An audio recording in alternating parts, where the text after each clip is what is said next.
உத்தமமான ஒரு திருவார் வட்டம் போட்டு களத்தில் திட்டமிட்டு அசுரனாய் ஆடும் அலைகளே வீசும் காற்றில் உன் மேனி அசைய புயல் உன் வீரியத்தில் தெரிய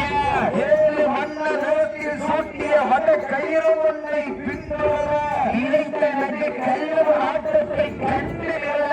ஏரியை சூடேற்றி ஊழியை முழுக்கேற்றி உச்சி வெயில் உன் பாவத்தால் புழுதி கிளப்பி என் திமிழுக்கு நீயே திகழரசி அடியார் வீரர்கள்